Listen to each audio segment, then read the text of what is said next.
진도를 나가겠습니다. 지난 시간부터 6장을 지금 하고 있습니다. 표준 무형 모형. 표준 무형 모형이라는 것은 거의 지금 배웠던 그 리카르도 모형이라든지 헥시에 올린 모형을 같이 합친 모형이다라고 생각하면 됩니다. 이제화 모형이다. 그리고 이제 제일 특징이란 것은 이 생산 가능 곡선이 이렇게 완만한 형태다라는 거죠. 완만한 형태는 기술 생산 요소 대체가 가능한 경우를 이야기합니다. 즉, 더 이상 예를 들어 가지고, 잠깐만요. 채팅이 있네.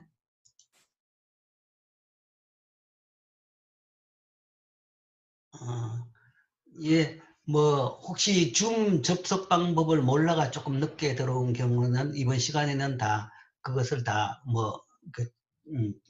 그 부분을 다 반영을 하겠습니다.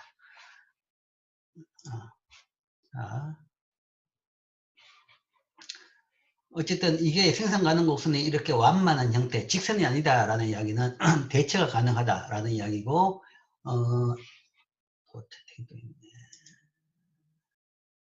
예, 알겠습니다.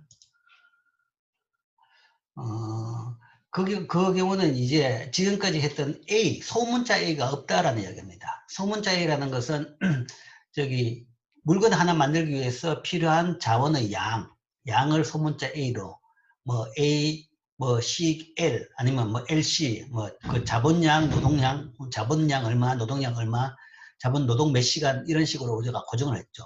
이렇게 숫자로 고정을 했는 것은 대체가 안 된다는 이야기죠. 근데 이제 이건 대체가 가능하다는 이야기는 그런 숫자를 고정을 안 시킨다. 이제 그런 경우가 됐습니다.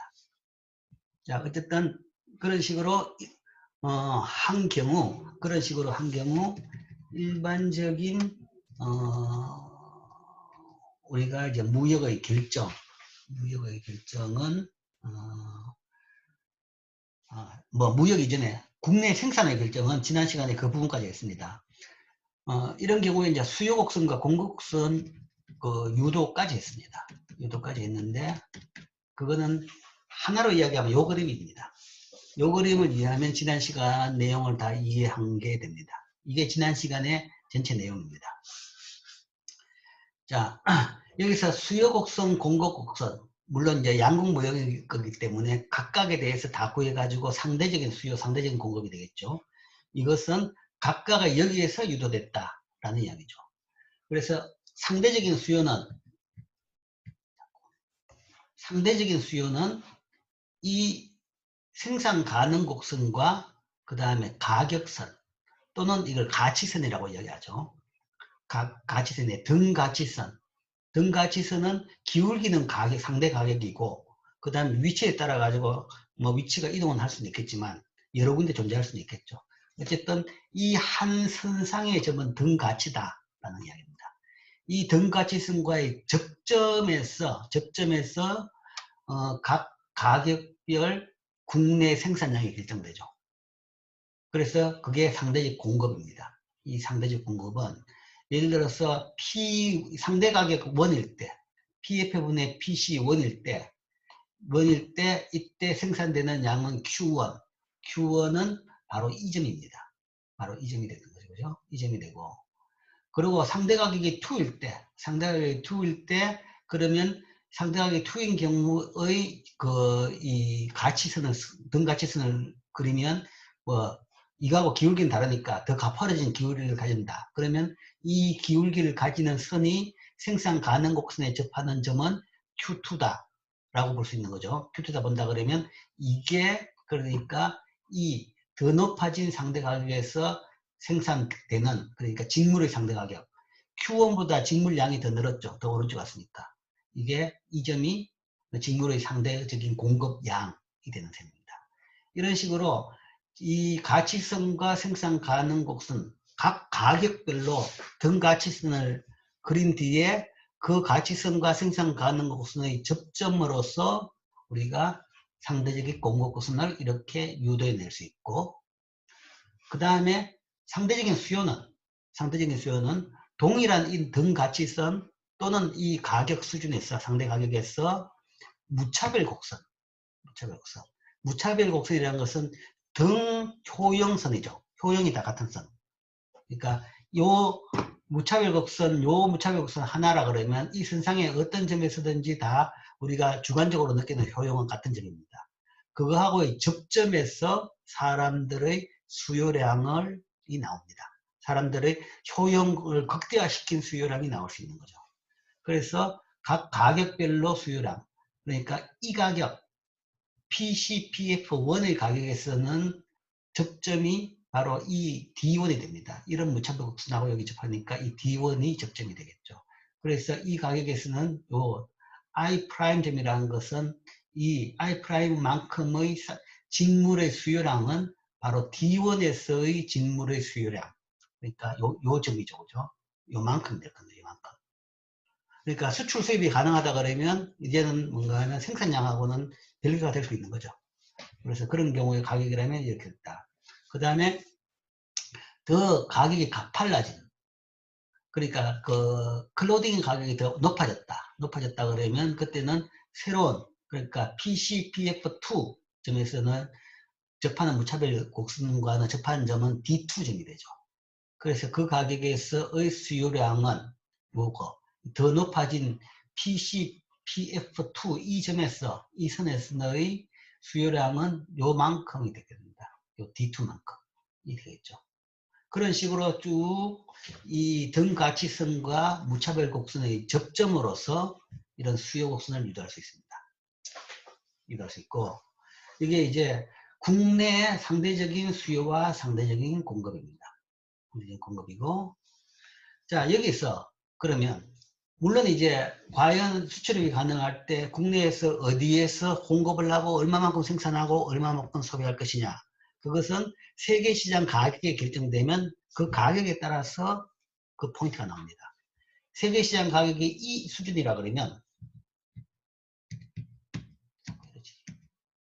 세계 시장 가격이 만약에 이거다 그러면 세계 시장에서 가격이 이렇게 결정됐다 그러면 바로 이 선에서 결정된 것이고, 그러면 생산량은 이만큼 하고 수요량은 이만큼 하게 돼서 우리나라는 수출국이 된다.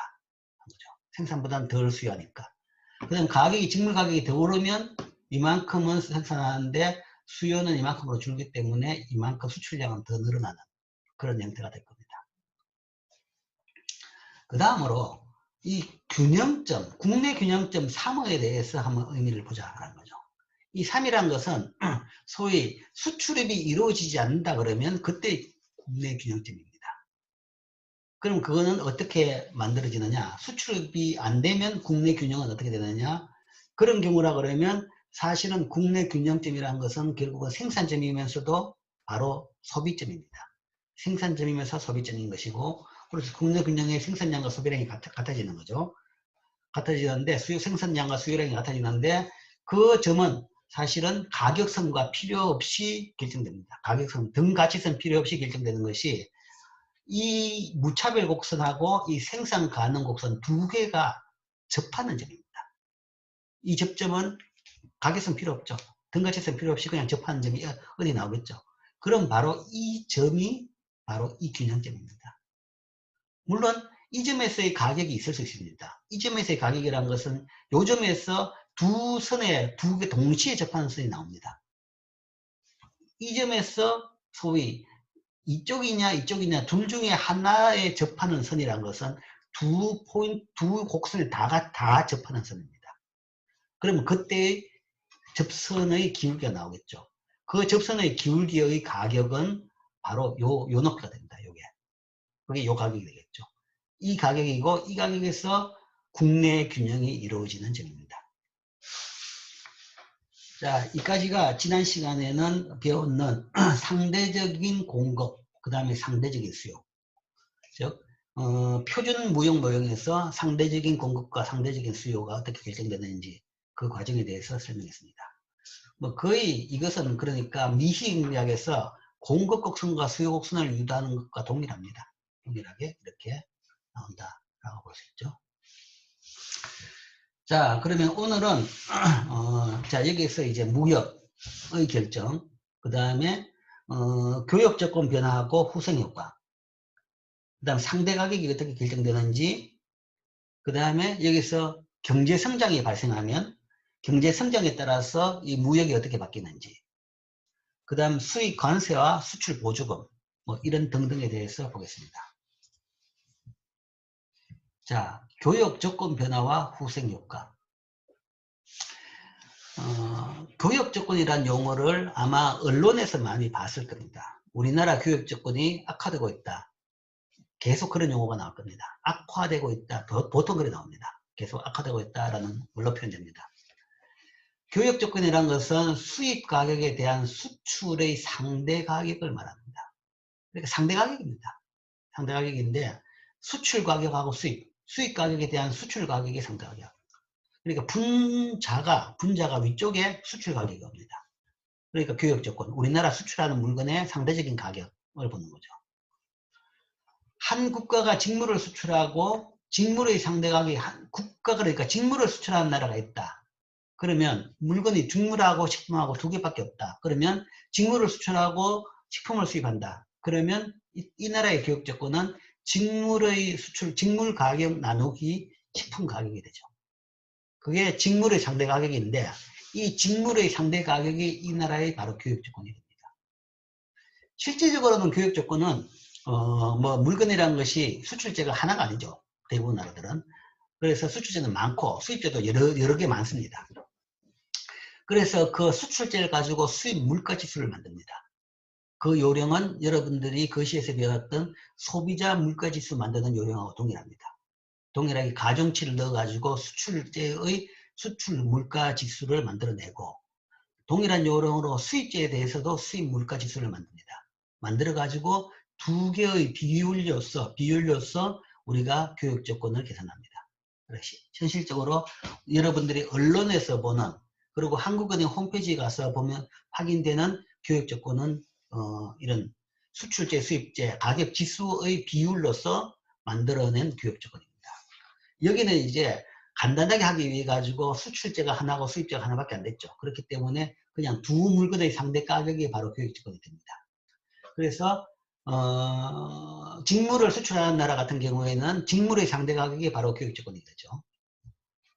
그리고 직물의 상대 가격이 상승하면 교역 조건이 상승한다. 내가 파는 물건을 더 비싸게 팔 수 있다.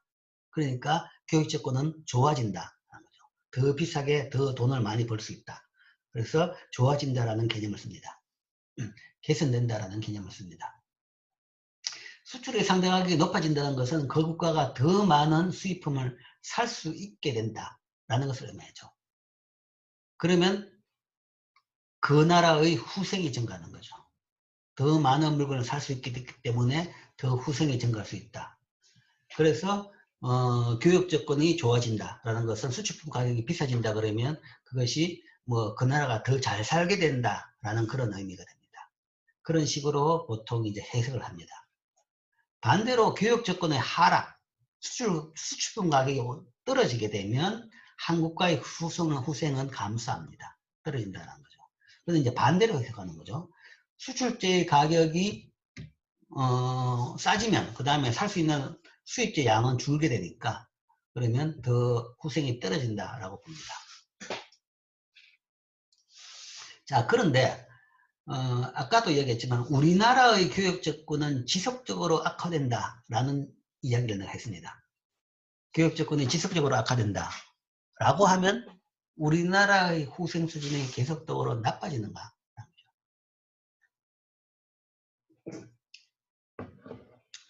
사실은 그건 아닙니다. 그건 아닌데 이게 이제 이런 식의 우리 표현이 다 세테리스 파리부스 과정인 거죠. 딴 건 다 차이가 없는 경우, 즉 경제 성장이 없는 경우 현재 자원 가지고 봤을 때 그렇다라는 이야기고, 뭐 뒤에 이제 중국 예도 나왔지만 중국도 마찬가지고 우리나라도 마찬가지고 우리나라의 교육 조건 악화는 굉장히 드라마틱합니다. 지속적으로 무지무지 계속 악화됩니다. 그런데도 불구하고 우리나라 후생은 감소하지 않았죠. 후생은 뭐냐? 후생은 그냥 경제 성장률로 보면 됩니다. 총 우리가 쓸 수 있는 거, 그러니까 GDP인 거죠. 우리나라 GDP는 실질 GDP가 계속 늘어났습니다. 경제가 성장했다는 말은 실질 GDP가 늘어난 거죠. 그러니까 우리나라 후생은 지속적인 교육조건 악화에도 불구하고 후생은 감소가 안 됐습니다. 계속적으로 증가했습니다. 이거는 어떻게 가능했냐라고 하면, 현실적으로 가능했냐라고 하면, 수출제 가격 하락으로 우리나라 수출 여건은 나빠졌죠. 상대적으로 수출 가격은 싸졌는데, 대신에 수출품을 더 많이, 가격 떨어진 것보다 더 많이 수출하게 된 거죠. 더 많이 수출하면 그 수출 통해 가지고 버는 외환은 더 많고, 그럼 더 많은 돈 가지고 더 많은 수입품을 살 수가 있는 거죠. 계속적으로 교역조건 악화보다 수출 물량이 더 늘었기 때문에 우리나라는 후생은 계속적으로 더 향상됐습니다. 경제는 성장할 수 있던 거죠. 일반론적으로 성장을 빼버린 경우, 보통 이런 표현을 하면 여기서 이야기하는 변화 이외에 다른 변화는 없는 걸로 보는 거죠. 그러니까 그만큼 물건을 더 못 만드는, 그러니까 경제 성장이 없는 경우에 이렇게 된다. 그러니까 부존 자원 변화가 없는 경우에는 교육적으로 낙하는 한국과 후생을 감소시킵니다. 그러나 뭐 이런 문제 이제 시험에 내겠죠. 우리나라에서는 교육 조건이 지속적으로 악화됐는데 우리나라의 후생은 감소하지 않았다. 계속 증가했다. 왜 그렇게 됐느냐? 그러면 교육 조건 악화보다 수출 가격 하락보다는 수출 물량이 더 늘었어. 수출 물량이 더 늘었기 때문에 그 수출액이 늘었고, 그래서 그걸 이용해 가지고 수입을 더 많이 할 수 있었기 때문에 우리나라 후생은 향상됐다. 경제가 성장했다. 라고 하는 겁니다. 자, 이 교육조건 변화에 따른 후생효과. 자, 상대 가격이 교육조건입니다. 교육조건인데, 그럼 이거는 어떻게 결정되느냐? 상대 가격의 결정은 식품 가격에 대한 직물의 상대 가격을 결정하기 위해서는 상대적 공급과 상대적 수요를 이용한다. 그림으로 그냥 바로 설명하죠. 바로 이 그림입니다. 이미 앞에서 여러분들이 본 그림이죠. 그러니까 핵시어 5장에서 핵시어 올림 모형에서 본 그림입니다. 동일한 그림입니다. 수요는 뭐 두 나라가 다 동일하다고 봐야 되는 거죠. 특히 뭐 수요가 다르다 그러면 그건 뭐 이론적으로 다룰 필요가 없는 문제이기 때문에 수요는 동일하다 보고, 공급은 예를 들어 가지고 자국의 상대적인 공급선은 이렇고 외국의 상대적인 공급선은 이렇다. 그렇다 그러면 세계적 상대, 양국을 합친 전 세계 상대적 공급은 분명히 요 두 개의 사이에 있을 겁니다. 사이에서 이렇게 되는 것이고, 그러면 이거는 RD는 자국도 똑같고 외국도 똑같고 그 다음에 두 개를 합친 것도 동일합니다. 두 나라 똑같으니까 세계적인 상대적 공급은 동일합니다. 이게 세계적인 상대적 공급이고 전 세계 상대적 공급이고, 양국을 합친, 이게 양국을 합친 전 세계 상대적 이게 수요고 전 세계 상대적 공급이죠. 그래서 그거 두 개의 교차점이 세계 균형점입니다. 두 상품에 대한 세계 균형점이죠. 물론 이거는 직물의 있지만 상대 가격으로 나타났기 때문에 이 시장에서 균형이 되면 식품 시장에서도 동시에 균형이 이루어집니다. 그러니까 이게 상대적 양과 상대적 가격을 해놨기 때문에 여기서 균형 하나로서 두 시장 균형이 동시에 찾아지는 거죠. 그래서 이 일정이 이게 세계 시장 가격이다. 그래서 세계 시장 가격은 이런 식으로 뭐 경제학적 수요 공급 법칙에 따라서 균형 가격 논리하고 동일합니다. 여기서 다른 것은 세계 시장에서의 전 세계 수요하고 전 세계 공급, 이걸 고려해서 이런 게 유도가 된 것이죠. 이런 것이고, 거기에 따라서 균형점이 이줍니다.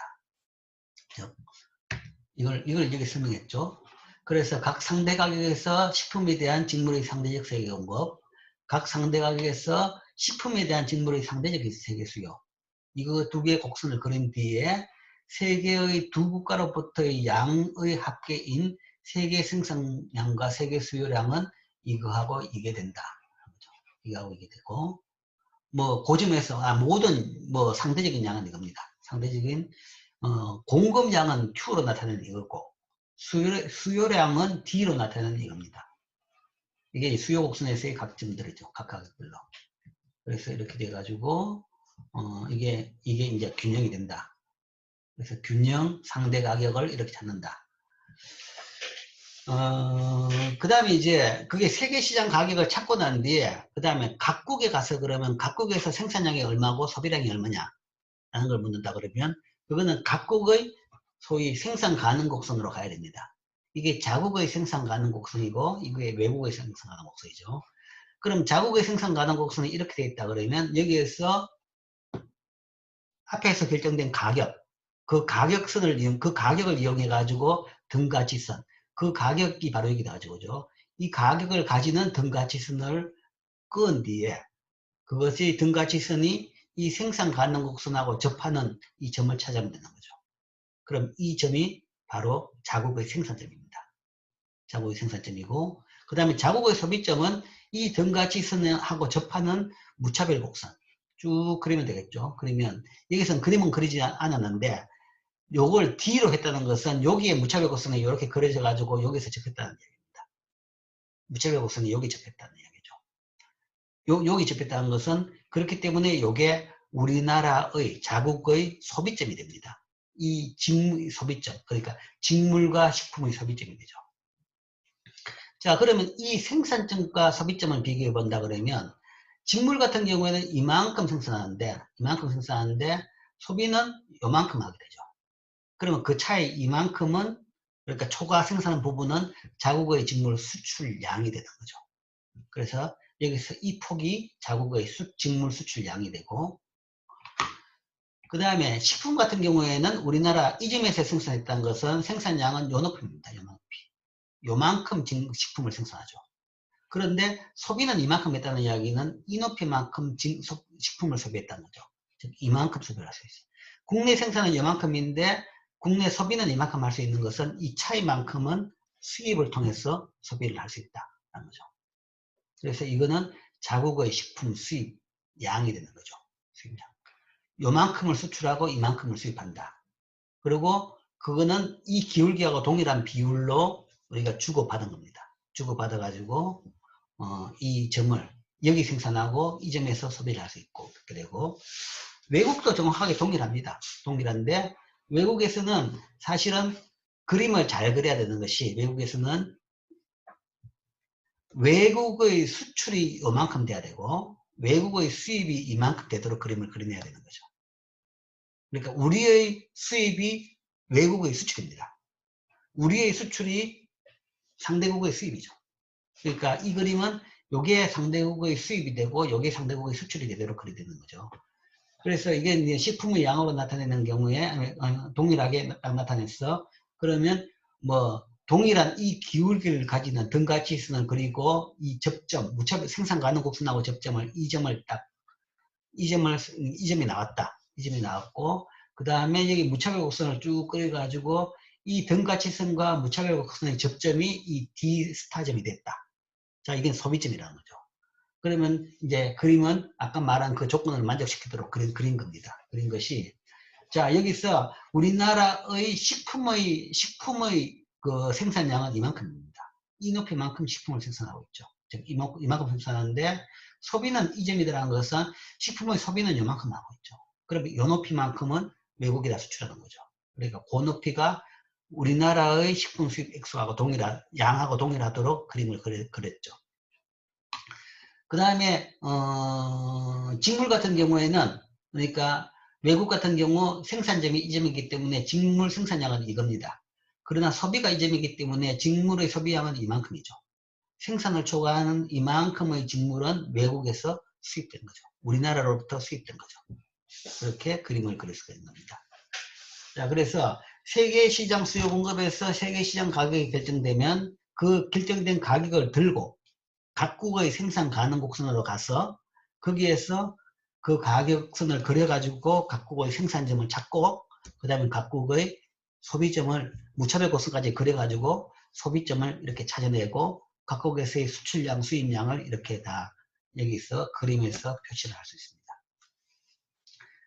자, 이게 이제 이 표준무역 모형의 전체적인 메커니즘입니다. 전체적인 그림입니다. 그러니까 표준무역 모형에서 어떤 물건이 수출제가 되고 어떤 물건이 수입제가 되느냐, 그 다음에 소위 교역 조건은 어떻게 결정되느냐, 그 다음에 각국의 수출량은 얼마고 수입량은 얼마냐, 뭐 이런 것까지 이렇게 한꺼번에 다 설명이 되죠.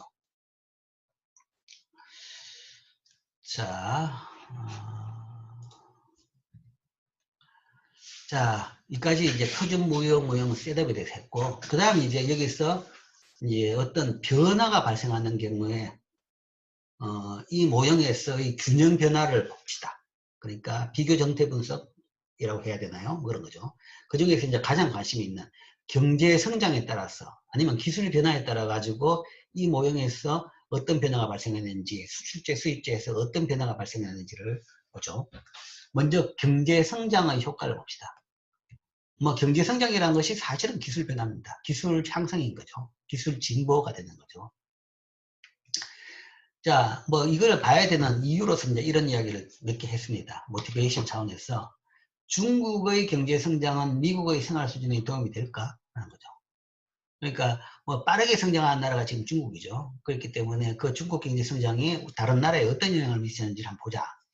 하는 거죠. 그래서 미국의 생활 수준에 도움이 될까? 또는 한 국가가 세계 경제에 통합될 때 그 국가의 경제 성장의 가치가 더 있을까 줄어들까? 하는 거죠. 그러니까 뭐 자력 경쟁하는 나라가 있었는데 이 나라가 이제 세계 경제에 통합이 됐다. 세계 시장에 수출도 하고 수입도 하는 나라가 됐다. 뭐 그렇게 되면 그 국가의 경제 성장에 더 도움이 될 것이냐 말 것이냐 라는 이야기죠. 자, 그럼 봅시다. 표준 무역 모형은 이 질문에 대한 답을 해주는데, 자, 답을 해봅시다. 자, 그럼 먼저 성장이라는 것은 어떤 것이냐 정의를 해봅시다. 성장은 쉽게 이야기하면 생산 가능 곡선이 팽창하는 겁니다. 생산 가능 곡선. 성장이란 것은 뭐 우리가 말하는 성장은 경제 성장은 질적인 성장이 아니라 물질적인 성장이죠. 그러니까 경제의 성장이라는 것은 경제에서 생산할 수 있는 양이 더 많아지는 겁니다. 생산할 수 있는 양이 더 많아진다. 그 이야기는 생산 가능 곡선이 팽창하는 거죠. 팽창하는데 그 팽창하는 그 그림의 형태가 보통 선양적이다. 딱 같은 비율로 쫙 이렇게 바깥으로 팽창하는 것이 아니라 한쪽은 많이 늘어나고 한쪽은 덜 늘어나는 이런 편향적인 성장이 일반적인 거다. 성장이 다른 산업들보다 한 산업에서 더 많이 일어나는 것은 상대적 공급을 변화시킵니다. 일반적으로 이렇게 편향적이기 때문에 보통 한 산업에서 성장이 더 많이 발생하는 거죠. 뭐 예를 들어서 뭐 최근에 가장 상품 하나로 봐가지고 가장 많은 성장이 이루어지는 상품은 뭐냐 그러면 컴퓨터라고 적혀 있습니다. 컴퓨터. 뭐 그다음에 그 관련된 부품들 통칭해가지고 컴퓨터 관련 산업이 되겠죠. 이게 이제 얼마나 크냐. 여러분 생각에 뭐 테이블에 있는 컴퓨터는 뭐 옛날부터 한 대였는데 라고 하겠지만 여러분 주머니 속에 있는 스마트폰이 다 컴퓨터입니다. 등등 요즘에 컴퓨터 거기다가 여러분 집집마다 안 쓰는 스마트폰이 한 10대씩은 있을 겁니다. 그만큼 여러분 집에 PC가 지금 널려 있는 겁니다. 그러니까 컴퓨터가 그렇게 많이 지금 만들어진 거죠. 이게 제일 빨리 성장한 최근에 가장 많이 빠른 속도로 성장한 산업 중에 하나입니다. 이 컴퓨터 산업에서 빠른 성장이 일어났으나 미국 섬유 산업에서는 상대적으로 적은 성장이 일어났다. 두 산업을 본다 그러면 그렇죠. 섬유 산업이란 것은 뭐 성장을 해봐야 사람이 옷을 뭔가 하면 뭐 매번 한 벌밖에 못 입는 거죠. 뭐 너무 더 자주는 갈아입을 수 있어도. 자, 리카르도 모형에서 한 산업의 기술 발전은 편향적 성장을 야기시킵니다. 헥시 올린 모형에서 한 생산 요소의 증가도 편향적 성장을 야기시키는 거죠. 그래서 이 두 모형도 물론 이 편향적 성장을 이제 반영하게 되는 거죠. 반영하게 되고, 뭐 같은 로직입니다. 같은 로직으로 지금 표준 모형에서도 우리가 편향적 성장을 보여줄 수 있는데, 아까 어쨌든 성장이라는 것은 생산 가능 곡선의 팽창이라고 이야기했습니다. 팽창이라는 것은 이것이 이게 이제 이 상태에서 이게 바깥으로 이렇게 쭉 나간다라는 거죠. 나가는데 편향적이라는 것은 같은 비율로 안 나가고 한쪽이 더 많이 나간다. 더 팽창한 거죠. 그래서 여기서 이렇게 그림을 이렇게 그렸다 그러면 이거는 직물 산업, 직물 편향적 성장이라고 얘기 돼 있죠. 식품과 직물 두 산업이 있다. 두 산업이 있다 그러면 직물 생산성이 더 높아진. 그게 생산성이 높아졌는지 아니면 직물에 주로 많이 쓰는 생산 요소량이 갑자기 많이 늘었는지 뭐 그거는 뭐 모릅니다. 이게 됐든 저게 됐든 둘 다 가능한 거죠. 어쨌든 직물 생산량이 더 많이 늘어날 수 있도록 경제가 성장했다. 그래서 직물 편향적 성장이라고 하고, 반면에 식품 부분에서 더 빨리 늘어났다 그러면, 이것보다는 이게 더 빨리 늘어났으면 이런 경우에는 식품 편향적 성장이라고 이야기합니다. 자, 여기에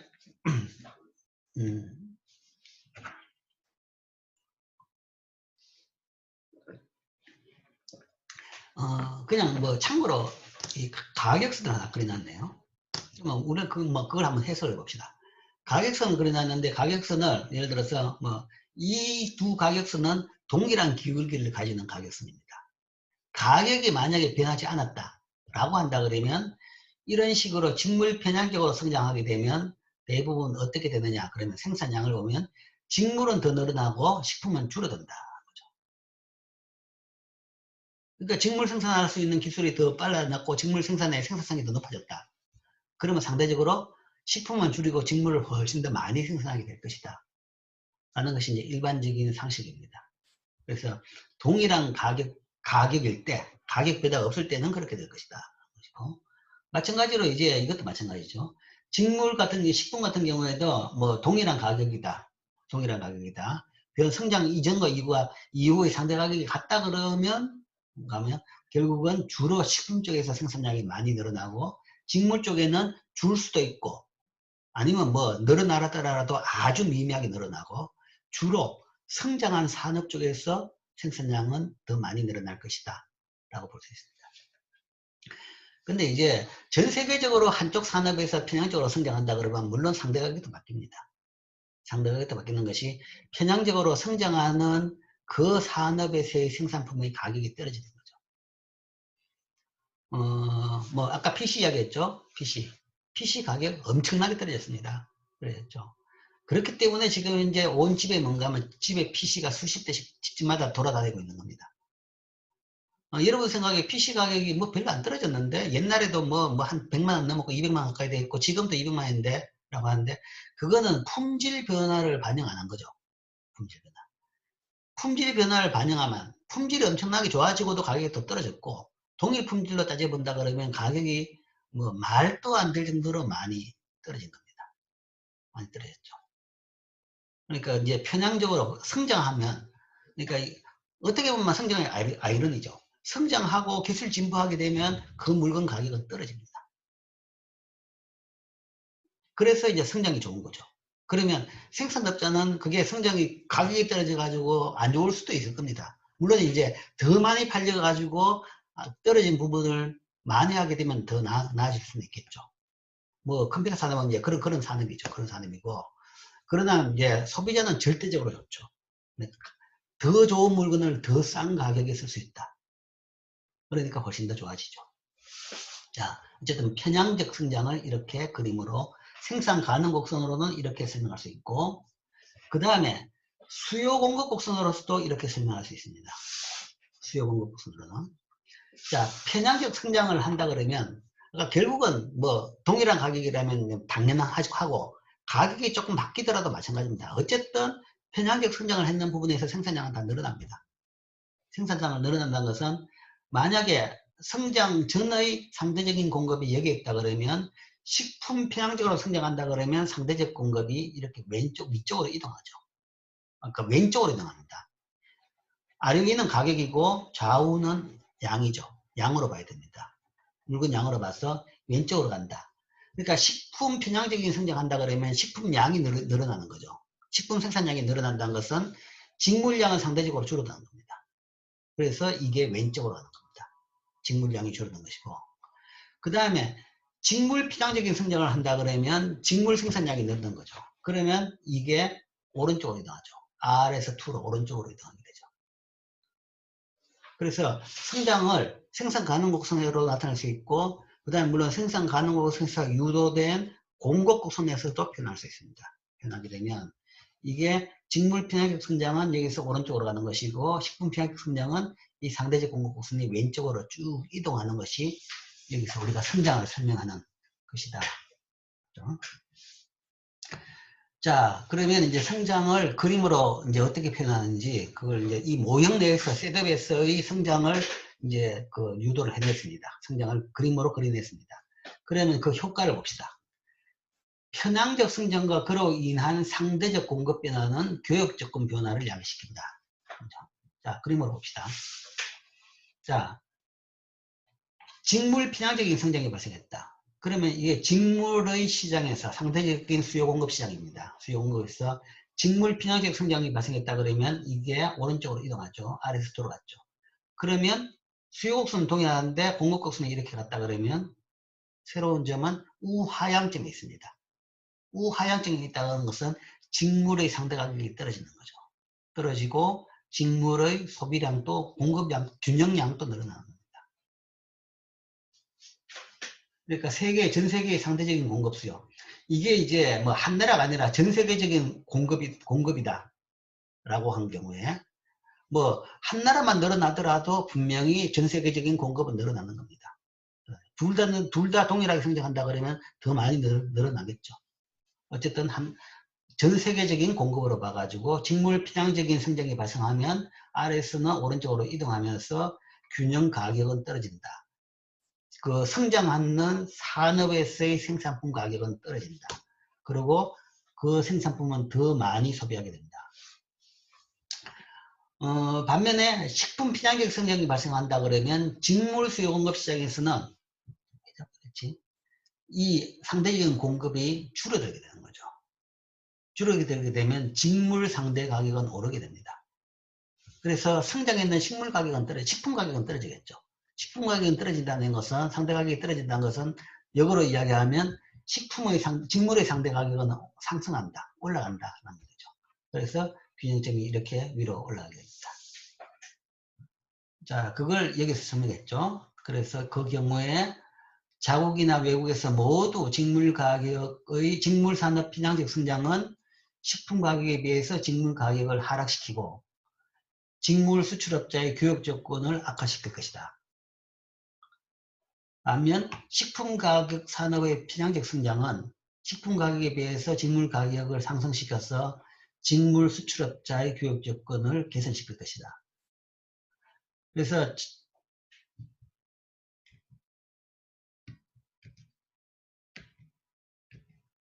자국은 직물을 수출하고 식품을 수입한다. 뭐 그런 경우에는 뭐 이렇게 볼 수 있죠. 자, 수출 편향적 성장은 국가의 상대 생산 가능 곡선을 국가의 수출 산업에서 불균형적으로 확대시키는 성장이다. 자, 이게 뭐 우리나라에 정확하게 적용되는 얘기입니다. 대부분 나라에서는 뭐 우리나라도 마찬가지고 우리나라가 제일 그 효과가 큰 나라였습니다. 제일 심하고. 그러니까 수출 산업이 전체 경제 규모에 비해 가지고 가장 커지고 가장 빠른 속도로 커진 나라입니다. 우리나라인데. 그리고 대부분 이런 수출 주도형 경제라는 것은 대부분 수출 편향적 성장을 한 나라입니다. 그 반대는 수입 대체 전략을 선택한 나라입니다. 수입 대체 전략을 선택한다 그러면 수입 편향적 성장을 하게 됩니다. 수입제. 그러니까 기존에 수입하던 물건을 딱 막아버렸다. 그러면 수입하던 만큼 국내에서 생산을 하게 되겠죠. 그러면 이제 수입 편향적 성장을 할 수가 있습니다. 할 수가 있는데, 뭐 대부분 그런 나라가 실패를 했고, 어쨌든, 빠른 경제 성장을 한 우리나라 같은 경우에는 수출 편향적 성장을 했죠.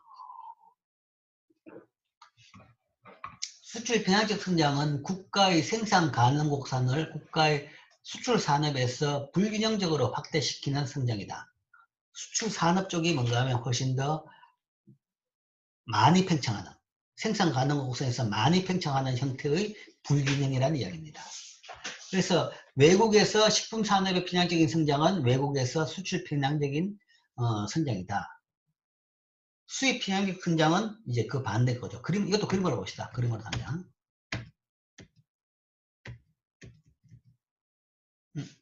없네. 이 그림이 없네. 교재에도 그림이 있는가 모르겠는데. 그러니까 편향적 성장을 수요 공급으로서는 이렇게 설명하고 그 다음에 지금 여기서 설명한 것은 생산 가능 곡선으로 이야기한 겁니다. 생산 가능 곡선으로도 동일하게 이런 식으로 설명할 수 있습니다. 그러니까 아까 성장을 이야기할 때 생산 가능 곡선으로 성장을 설명할 수 있었고 그 다음에 수요 공급 곡선의 이동으로서 성장을 설명할 수 있었죠. 그래서 뭐 이게 이 부분은 생산 가능 곡선으로 이야기합니다. 수입 필량적 성장은 그 국가의 생산 가능 곡선을 그 국가의 수입 산업에서 불균형적으로 수입 산업 쪽에서 더 팽창을 많이 하는 형태로 성장하는 그런 것을 의미하죠. 수출 편향적 성장은 한 국가의 교육 조건을 악화시켜 그 국가의 후생을 감소시키고 외국의 후생을 증가시킨다. 자, 이게 우리나라 예죠. 아까 교육 조건에 대해서도 마찬가지 이런 이야기를 했습니다. 그러니까 수출 편향적 성장을 한다. 수출 주도형 경제 같은 경우에는 수출 편향적 성장을 하게 됩니다. 하게 된다 그러면 그 경우 교육 조건은 악화됩니다. 분명히. 그러니까 우리나라 수출하는 물건의 양이 많아지면 세계적으로 세계 시장에 영향을 미칠 정도로 양이 많아지면 그 물건 가격은 떨어집니다. 세계 시장 가격은 떨어지는 거죠. 그러면 교육 조건이 악화되는 거죠. 그러면 사실은 스트레스 파리부스로 본다 그러면 그 국가 후생은 감소한다. 교육 조건 악화되면 후생이 감소한다. 그 이야기는 두 나라 상대라면 양국 모형이라면 한 나라의 후생이 감소하면 상대적으로 외국 후생은 증가합니다. 한 나라 후생이 감소한다는 것은 이 이야기는 소위 경상수지가 적자가 된다. 아니면 경상수지가 악화된다는 이야기죠. 그럼 우리가 악화된 만큼 상대국은 향상이 되는 거죠. 개선이 되는 거죠. 그러니까 우리가 손해보면 상대는 그만큼 후생이 증가한다. 라는 건데 이게 이제 가장 일반적인 이야기인데 근데 우리나라 경우에는 이게 아니죠. 우리나라 경우에는. 여기서 이제 물량 효과를 따져본다 그러면 그 반대도 가능합니다. 그러니까 수출 평행적 성장을 하면서 수출량이 엄청나게 늘어나니까 교육 조건 악화보다 더 많이 악화 부분을 다 만회하고도 더 늘어나니까 결국은 수출액이 더 많아져 가지고 경상수지는 나빠지는 것이 아니라 더 좋아지는 그런 것까지도 가능한 거죠. 그래야지 이제 성장이 되는 겁니다. 그 정도까지 늘어나야지 성장을 해야지 진짜 경제가 성장하는 거죠. 그 정도까지 그러니까 어설픈 조금의 수출 편향적 성장은 그 나라 경제를 퇴보시킬 수 있는 거죠. 그래서 수출 편향적 성장을 하려고 그러면 많이 해야 됩니다. 많이 편향적 성장을 해야지 그러면 그 나라 후생까지도 개선될 수 있다. 일반론으로 따져보면 수입 편향적 성장도 마찬가지입니다. 반대죠. 수입 편향적 성장은 그 국가의 교육 조건을 개선시켜서 그 나라 후생을 증가시키고 외국 후생을 감소시킨다. 한 거죠. 근데 이게 이제 스트레스 파리부스 같은 경우에는 이제 그렇지만, 대부분 현실을 보면 수입 편향적 성장을 한 나라, 수입 대체 전략을 한 나라는 실패를 했습니다. 실패를 했는 것은 이 모형에서 고려했던 부분, 그러니까 여기서 고려 못한 부분이 부작용으로 많이 작용했기 때문에 그렇습니다. 그러니까 대부분 나라 나중에 이제 11장이나 12장에 나오겠지만 수입 대체 전략을 선택한 나라들은 대부분 부정부패가 많아집니다. 그러니까 수입 대체를 위해 가지고 수입 금지를 하는 거죠. 수입 금지를 하게 되면 그 산업은 땅 짓고 현직이죠. 뭐든지 물건 만들어내면 국내에서 안 팔릴 수가 없죠. 그 물건 내에는 사람들이 사갈 게 없으니까요. 살 수 없으니까. 그런 독점적인 지위 덕에 뭔가 하면 물건 품질 개선은 전혀 신경을 안 쓰는 것이고 계속 수익 금지만 유지할 수 있도록 로비만 하고 정치권에 뭔가 하면 뭐 뇌물만 주면 되는 그런 전략이 계속 되는 거죠. 대부분 나라들이 그랬죠. 그러니까 옛날에 남미 국가들이 1900년대 초에는 굉장히 선진국이었습니다. 아르헨티나부터 시작해가지고 대부분 나라들의 선진국에 거의 가까웠는데 그게 나라가 지금 거의 뭐 지속적인 반복적인 금융위기를 겪는 세계적인 골칫덩어리로 된 것은 사실은 수입 대체 전략을 지속하면서 부정부패가 늘면서 그것이 이제 경제를 뭐 갉아먹었다라고 이제 많이 판단을 하게 됩니다. 어쨌든 이거는 이제 이론적인 것은 이렇고 현실적인 것은 그 반대로 좀 나타나는 부분이 있습니다. 자, 신흥공업의 성장이 선진국 경제를 해쳤는가? 근데 여기서 앞에 본 이론적으로 이야기하면 그건 전혀 아니다. 신흥공업국들이 소위 이제 우리나라나 우리나라나 중국이나 이런 나라들이 수출 편향적 경제 성장을 했다 하면서 교육 조건이 악화된 거죠. 그러면 그 수출하는 나라 후생은 나빠지고 수입하는 미국이나 그런 나라는 후생은 좋아진다. 그러니까 이거는 아니다라는 건데, 뭐 현실은 사실은 그 반대지만 어쨌든 이 교과서적인 셋업내에서는 그렇습니다. 표준무역 모형은 중국의 수입 편향적 성장이 미국과 경쟁하는 산업에서 일어났을 것이고 미국의 교육 조건을 악화시켰을 것으로 예측한다. 그런데 수출 편향적인 모형이 부분이 아니라 중국의 수입 편향적 이 산업에서 수입 편향적 성장이 발생했다. 이렇게 본다 그러면 이제 스토리는 달라지는 거죠. 이렇게 된다 그러면, 그러니까 만약에 미국이 나빠졌다 그러면 그거는 중국이 좋아지고 미국이 나빠졌다. 그럼 왜 그래 됐느냐? 앞에 본 셋업에 따진다 그러면 그거는 중국의 수입 편향적 성장을 했으면 그래 되는 겁니다. 중국이 수입 편향적 성장을 했으면. 중국의 수입 편향적 성장을 하고 그 다음에 교육 조건이 계속 좋아지면 결국은 중국은 더 좋아지고 미국은 후생적으로 더 나빠진다. 하는 건데, 그러나 팩트는 그 반대다. 라는 거죠. 그러나 자료는 지난 수십 년간 미국 교육 조건의 변화는 적었고 추세가 분명하지 않았으며 중국의 교육 조건은 지난 10년간 악화되었고 중국의 최근 성장은 수출 편향적이었다. 그러니까 수출 때문에 미국이 나빠졌다. 그리고 상대적으로 중국이 좋아졌다. 라면 이런 경우는 가능합니다. 수입 편향적 성장이 있다면 이렇게 됐겠죠. 그러나 이게 아니고 데이터를 보면 그게 아니더라는 것이 이게 교육 조건입니다. 양국의 교육 조건을 보면 미국은 이 빨간 선입니다. 빨간 선인데 이 교육 조건, 미국 교육 조건은 별 변화가 없죠. 별 변화가 없습니다. 별 변화가 없고 중국은 옛날에 비해서 이렇게 굉장히 나빠지죠. 나빠지다가 좀 변화가 없다가 최근에 굉장히, 그러니까 2004년 5년부터 굉장히 나빠집니다. 이 나빠지는 것은 중국 수출품 가격이 굉장히 떨어지는 거죠. 수출품 가격이 떨어진다. 이 이야기는 중국은 수입 편향적 성장을 한 것이 아니라 수출 편향적 성장을 했다라는 것에 반증이 됩니다. 반증이 되고 미국은 변화가 없었다는 것은 수출제, 수입제 성장을 별로 안 했다라는 이야기죠. 그런데 별로 성장을 했다 그러면 두 개 고려했는 것이지 한쪽에 편향적으로 성장을 안 했다라고도 해석할 수 있습니다. 교육 조건에서 변화가 없었다는 이야기는. 그 이야기는 결국은 이런 편향적 성장 때문에 중국의 편향적인 성장 때문에 그 다른 무역 때문에 미국의 경제가 나빠졌다라고 이야기할 수 있는 것은 아니다 라고 볼 수 있죠.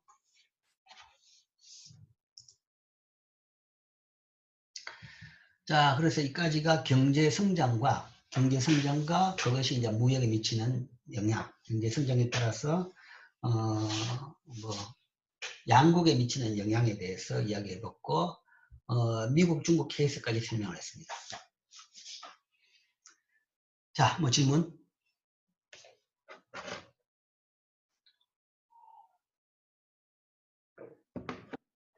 자, 다음으로는 조금 이제 다른 이슈입니다.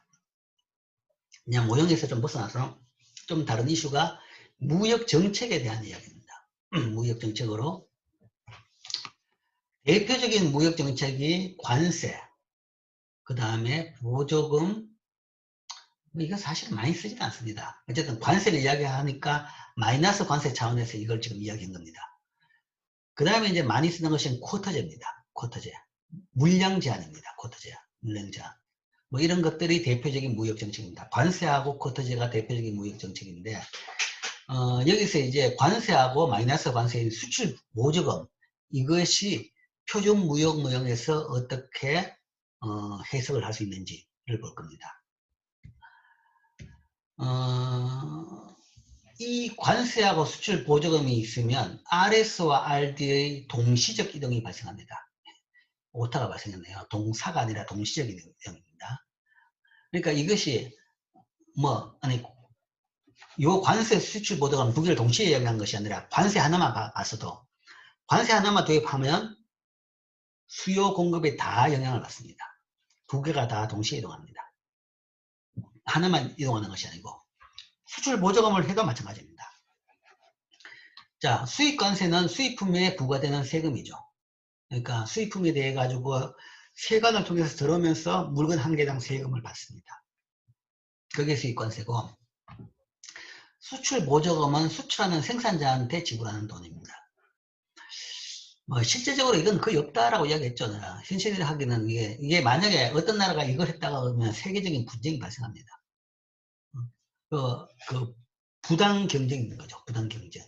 그 수출업자한테 부당하게 좋게 해주는 건데, 근데 암묵적으로는 있습니다. 암묵적으로는. 직접적으로 물건 개당 수출품에 대해 가지고 얼마씩 보조금을 주는 건 없지만, 우리나라는 수출 주도형 경제의 성장을 하면서 과거 60년대, 70년대, 80년대에 이런 수출 보조금 정책을 사실은 시행을 했는 셈입니다. 했는데 수출품에 대해서 개당 한 개씩 돈을 준 것이 아니고 수출 기업에 대해 가지고 금융 지원을 해줬습니다. 그러니까 낮은 비용으로 돈을 빌릴 수 있도록, 낮은 이자로 돈을 빌릴 수 있도록 금융 지원을 해준 거죠. 수출 산업에 대해서는. 그러면 그게 뭔가 하면 일종의 수출 보조금으로는 볼 수가 있습니다. 뭐 그런 것들이 수출 보조금으로 볼 수 있는 거죠. 그렇게 따져보면 사실은 수출 보조금은 굉장히 많습니다. 이제 많은 것이 산업에 대한 지원은 다 수출 보조금으로 볼 수 있죠. 그 산업 자체가 예를 들어 가지고 수출 산업이다 라고 하면 그건 수출 보조금인 거죠. 자, 산업에 대한 지원이 어떤 게 있냐? 예를 들어서 미국도 있습니다. 미국도 있는 것이 금융위기 때 사실은 GM하고 포드가 부도 상태였습니다. 기술적인 부도가 해가지고 완전 파산 상태였는데 그거를 정부가 세금을 집어넣어가 거의 국유화를 했죠. 그러니까 정상화 시켜가지고 나중에 그거를 다시 또 민영화시킨 셈입니다. 그럼 그때 들어가는 돈은 분명히 국가 지원입니다. 국가 지원이죠. 그러니까 포드나 GM이 그렇게 살린 공장에서 현재 외국에 만든 자동차를 외국에 수출한다 그러면 그 물건에 수출 보조금이 들어가 있다 라고 주장도 할 수 있는 거죠. 뭐 우리나라도 마찬가지입니다. 우리나라의 대표적인 수출품이 지금 조선이죠. 조선인데 조선에 대해서도 엄청난 특히 대우조선에 대해서는 엄청난 국가 돈이 들어가 있습니다. 국가 돈이 들어가가지고 망할 회사를 지금 현재 유지해가지고 살리고 있습니다. 직접적으로 돈을 주기도 하고 그 다음에 간접적으로도 많은 뭔가 하면 국가의 우리나라 해군의 배를 거기서 만들도록 지금 발주를 했습니다. 해군 배 발주가 뭔가 하면 해군의 그 수요에 따라 가지고 발전된 부분도 있지만 지금은 절반 이상은 뭔가 하면 수요보다 빨리 발주했어요. 그러니까 조선 산업이 많을 것 같으니까 거기다가 지금 먹거리를 주기 위해서 그 발주를 많이 한 거죠. 뭐 중국도 마찬가지입니다. 중국 조선 사업도 거의 봐가지고는 이제 한 90%는 문 닫아야 되는데 거기도 뭔가 하면 중국 정부에서 많은 해군 함정을 발주함으로써 그 산업을 지금 유지하고 있습니다. 뭐 그런 산업에서의 사실 수출품이라는 것은 보조금인 거죠. 더 나아가지고 기술 개발에 대한 지원이 굉장히 나라마다 많습니다. 연구비에 대한 지원이라든지 아니면 국가에서 운영하는 연구에서 기초기술 아니면 응용기술까지도 어느 정도 개발해가지고 그걸 기업에 이전을 해주죠. 그러면 그 국가연구소 운영하는 비용이 사실은 그 수출 보조금으로도 볼 수 있는 겁니다. 그러니까 뭐 이런 게 뭐 어딨냐라고 생각하겠지만 사실은 간접적으로 본다 그러면 상당히 많은 이거는 사실은 이제 그러니까 대놓고 돈을 줘가지고 수출하는 그런 경쟁은 못하죠. 못하지만 경제는 전 세계 나라들이 서로 전쟁터입니다. 싸움입니다. 결국은 뭔가 세계적인 패권이라는 것은 뭐 패권이라는 용어를 쓰는데 그게 패권이라는 것이 정치적인 패권이라는 건 별 의미가 없는 것이 경제가 센 나라가 결국은 다 최고 힘을 가지는 거죠. 그래서 그걸 키우기 위해 가지고 다들 모든 나라들이 뭔가 하면 열심히 전쟁을 벌이고 있는 거죠. 그런 보조금이 사실은 있다는 이야기예요. 직접적으로 안 보이더라도 그런 간접적인 것이 이렇게 있습니다. 자, 이런 이제 정책이 있는데 이건 수입을 막는 거, 이거는 수출을 늘리는 거. 이런 식으로. 그러니까 이게 이제 세계적으로 다 자기 나라한테 유리한 방향은 이거라는 거죠. 수입은 막고 수출을 늘리는 거. 이게 모든 나라가 이제 지향하는 정책 방향입니다. 두 정책은 교역 조건에 영향을 주고 그렇기 때문에 국민 후생에 영향을 줍니다. 그것을 이제 그림으로 보여주겠습니다. 이것은 이 두 정책은 세계 시장 가격과 국내 시장 가격 간의 차이를 벌여지게 하는데 자, 먼저 그림으로 먼저 이야기하죠. 관세 효과를 먼저 봅시다. 관세를 부과하게 되면, 그러니까 예를 들어서 앞 모형하고 동일한 셋업입니다. 직물하고 식품 두 개가 있는 경우죠. 두 개가 있는 경우에 식품에 대해 가지고, 그러니까 이 나라는 자국은 직물의 비교 우위가 있는 나라죠. 직물에. 그러니까 자본이 많은 나라고 직물 생산에 비교 우위가 있어 가지고 직물을 수출하는 나라입니다. 직물을 수출하는 나라인데 직물 산업을 더 보호하고 뭐 어쨌든 직물을 수출하는 나라인데 거기에 대해 가지고 우리나라를 더 보호하기 위해서 더 성장시키기 위해서 수입품에 대해서 관세를 물겠습니다. 식품에 대해서. 이 나라는 직물을 수출하고 식품을 수입하는 나라죠. 그래서 그 식품에 대해서 관세를 부과했다. 그러면 어떤 일이 발생하냐. 관세 부과 전에 공급국수는 이거고 수입국수는 이겁니다. 이건데 관세를 부과하게 되면 식품에 대한 관세를 부과하게 되면 식품 가격이 비싸게 되죠. 비싸게 되니까 사람들의 식품을 덜 수요하게 됩니다. 비싼 거 덜 쓰고 싸진 거, 상대적으로 싸진 걸 더 사람들이 소비를 하게 되겠죠. 그래서 양으로 봐가지고는 어쨌든 비싸진 것은 소비를 줄이고 싸진 걸 더 대신 싼 걸로 소비를 바꾸로 대치를 하게 되죠. 그러니까 식품에 대한 수요가 줄어듭니다. 식품에 대한 수요가 줄어들었다는 것은 상대적으로 직물에 대한 수요가 늘어난 겁니다. 식품을 줄이고 직물을 더 많이 소비하게 되니까 직물에 대한 수요가 늘어난 거죠. 그래서 RD가 이 오른쪽으로 이동하는 겁니다. 식품에 대해서 관세를 부과하게 되면 왜 직물의 상대 공급이 움직이느냐. 왜냐하면 식품이 비싸지니까 식품을 덜 먹고 그 다음에 직물을, 옷을 더 산다. 그렇게 되면 직물에 대한 상대적인 수요가 늘어나는 거죠. 그래서 RD가 오른쪽으로 이동하게 되죠. 공급을 봐도 마찬가지인데 공급도 그렇게 되면 어쨌든 식품은 직물은 직물이 그래 식품이 비싸지니까 국내 생산자로 봐가지고는 비싸진 걸 더 만들 겁니다. 여전히 그렇지만 수입국이지만 이 나라도 일부는 국내에서 생산하고 있었죠. 생산하고 있었는데 여기서 그 물건 가격이 올라지면 당연히 그 물건을 더 많이 만들겠죠. 그리고 그걸 더 많이 만들려고 그러면 직물 생산량을 줄이는 겁니다. 직물 가격은 떨어지니까 직물 생산량은 줄고 그 다음에 식품 생산량은 더 늘게 되겠죠. 그렇게 되니까 우리가 이 나라에서의 직물의 상대적인 공급은 이렇게 줄게 됩니다. 왼쪽으로 간다고 주는 거죠. 직물의 상대적인 공급은 줄게 되죠. 그래서 아까 이야기했죠. 뭐 관세나 뭐 보조금이나 마찬가지인데 이게 하나가 있으면 두 곡선에 다 영향을 미친다라고 이야기했습니다. 수요 곡선도 영향을 미치고 공급 곡선도 영향을 미칩니다. 방향은 반대인데 식품 관세 여기 없는 물건 상대 물건인데 그것에 대한 관세 수입품에 대한 관세를 부과하니까 그 수입품에 대한 수요는 늘어나고 그 다음에 공급은 그러니까 상대적인 그러니까 수입품에 대한 수요가 아니라 그 수출품에 대한 직물에 대한 수요는 늘어나고 직물에 대한 공급은 줄어든다. 수요가 늘어나는데 공급은 줄어들었다. 그러면 가격은 당연히 이렇게 오르게 되는 거죠. 균형 가격은 이렇게 오른다. 더블 오르는 거죠. 이렇게 갔다가 이것도 아니고 더 오르는 거죠. 자, 그것이 이제 관세 효과입니다. 국내 관세 효과.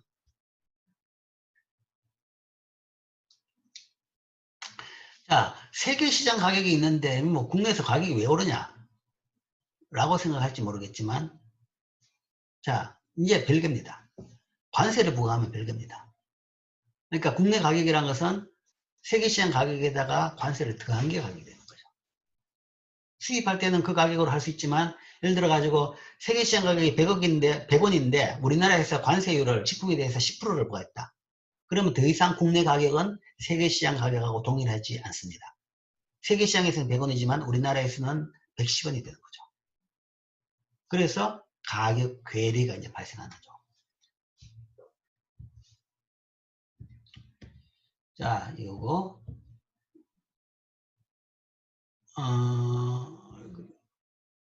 이제 그 설명을 요약을 하면 이렇게 됩니다. 앞에부터 볼까?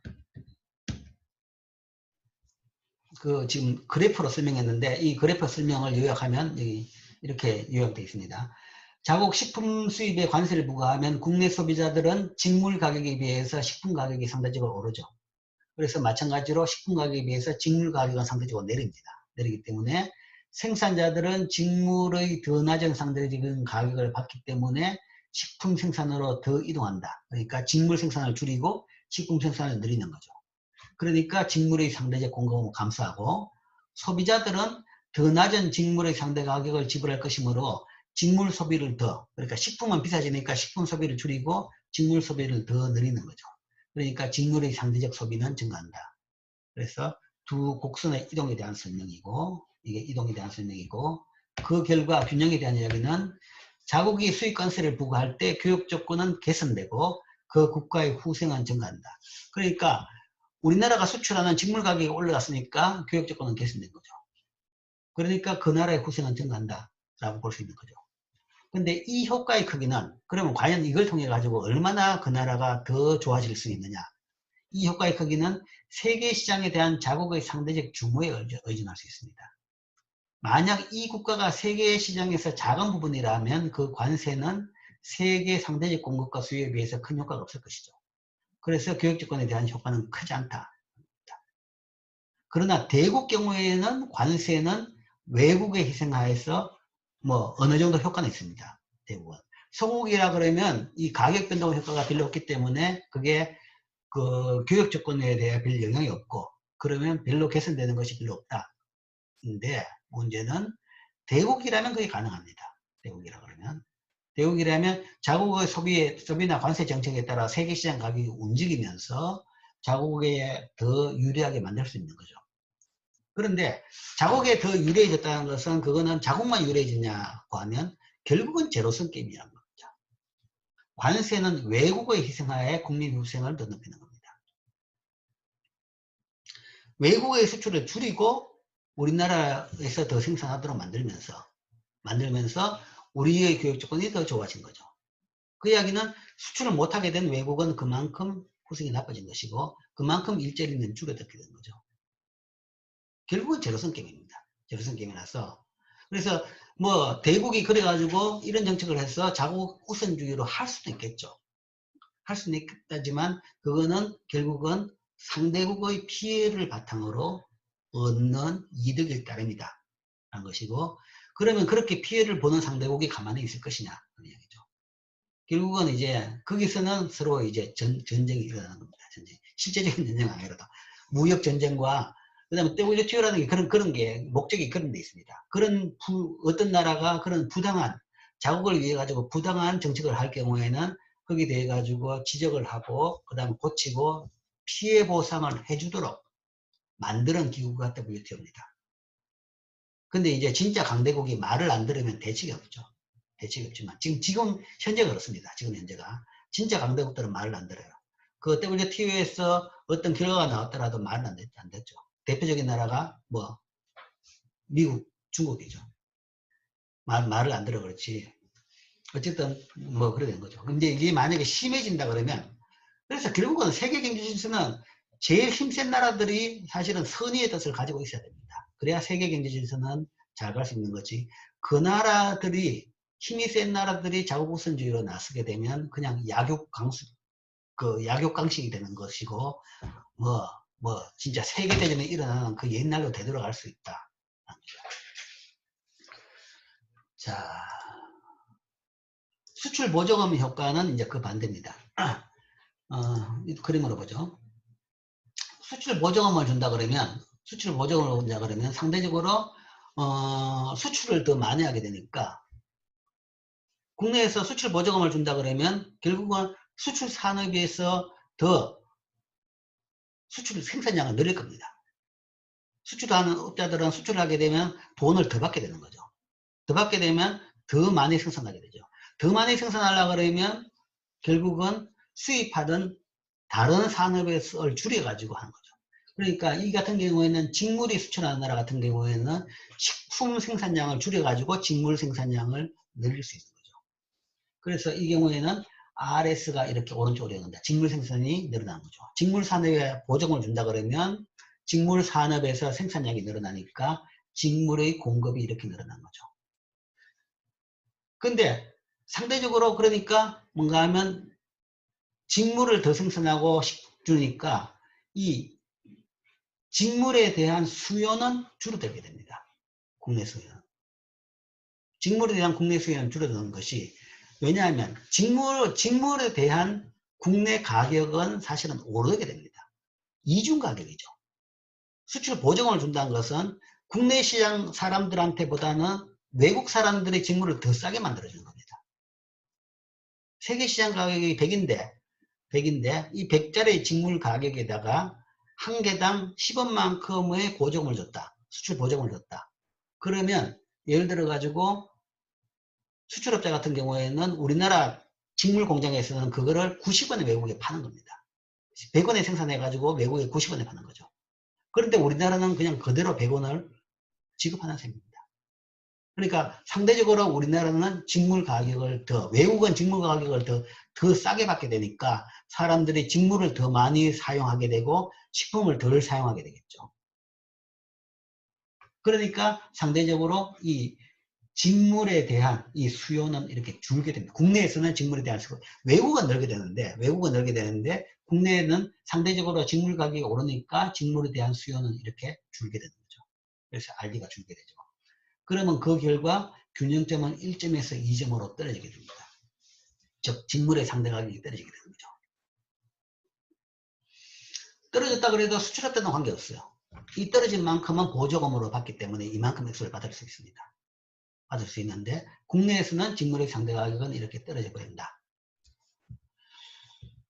그래서 자국의 거기에 대한 설명이 여기 있는데 이 앞에 보죠. 자국이 직물 수출에 보조금을 주면 자국 소비자한테는 식품 가격에 비해서 직물 가격이 더 오르는 셈입니다. 직물이 더 비싸지게 되는 셈이죠. 그래서 국내 생산자들은 수출할 때 더 높은 가격을 받게 되는 더 높은 직물의 상대 가격을 받게 되기 때문에 그러니까 보조금 포함하면 더 높은 가격을 받게 되죠. 직물 생산이 더 늘어난다. 전체적으로 자원이 직물 쪽으로 이동하면서 생산이 더 늘어나고 직물의 상대적 공급이 증가한다. 그런데 국내 소비자들은 생산자들에게 더 높은 직물의 상대 가격을 지불할 것이기 때문에 식품 소비는 식품 소비로 더 기꺼이 이동할 것이다. 그래서 직물의 상대적 수요는 감소한다. 그래서 직물의 상대적 수요는 감소해서 이 왼쪽으로 이동한다. 식품 소비를 더 늘릴 거기 때문에 지금 상대적으로 뭔가 하면 식품이 더 싸지고 직물이 비싸지기 때문에 식품 소비로 더 많이 이동하고 그래서 직물의 상대적인 수요는 감소한다. 이 그림의 이동이죠. 그 다음 그 결과 자국 수출 보조금을 줄 때 교육 조건은 악화되고 그것과 후세는 감소하지만 외국에는 이익이 된다. 그러니까 수출 보조금을 주면 교육 조건이 악화되고 그것과 후세는 감소하지만 외국에는 이익이 된다. 그러니까 사실은 이제 우리가 흔히 이야기하는 덤핑, 반덤핑 과세를 많이 받는데 덤핑도 마찬가지입니다. 덤핑을 했다라는 것은 국내 소비자한테 파는 것보다는 수출할 때 더 싸게 판다는 거죠. 수출을 늘리기 위해서 소위 덤핑이라는 것은 가격을 낮추는 겁니다. 낮추는 거죠. 수출할 때 더 싸게 판다. 그러면 이제 상대국에서 너희는 이제 그 가격을 국내 가격하고 자기 나라에 들어오는 가격을 해가지고 싸게 하면 거기에 대해 가지고 이 응징을 합니다. 응징을 하는 것이 반덤핑 관세입니다. 근데 덤핑을 한다는 것은 사실은 자국민하고 외국하고 차별하는 거죠. 외국한테 더 유리하게 해주는 겁니다. 외국 소비자한테 더 혜택을 주는 거죠. 싸게 파는 겁니다. 그런 얘기죠. 수출 보조금도 당연히 마찬가지입니다. 그래서 당장을 본다 그러면 이게 말이 안 되는 짓입니다. 말이 안 돼. 왜 우리나라 사람을 안 도와주고 외국 사람들한테 더 싸게 뭘 하도록 해주냐라는 건데 왜 그러면 우리나라가 그런 정책을 오랫동안 했느냐? 많은 나라들이 그 정책을 하느냐? 장기적으로 그걸 통해 가지고 파이를 키울 수 있기 때문에 장기적으로 그걸 통해 가지고 그 산업을 키워 가지고 산업 경쟁력을 확보해 가지고 결국은 뭔가 하면 나중에 더 많이 벌 수 있다는 이야기죠. 그러니까 보통 이야기할 때 이제 규모의 경제 이야기를 많이 하죠.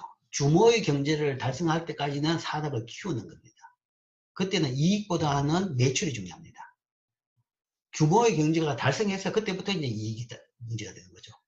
그래서 처음 시작하는 나라 같은 경우에는 보조금을 줘가지고 실제적으로 외국인한테 보조금을 주는 꼴인데도 불구하고 보조금을 줘가면서 그 생산량을 늘릴 수 있는 그런 정책을 하는 거죠. 해가지고 나중에 더 이익을 받기 위해서 그런 덤핑을 한다. 아니면 이런 수출 보조금을 준다라고 이해할 수 있을 겁니다.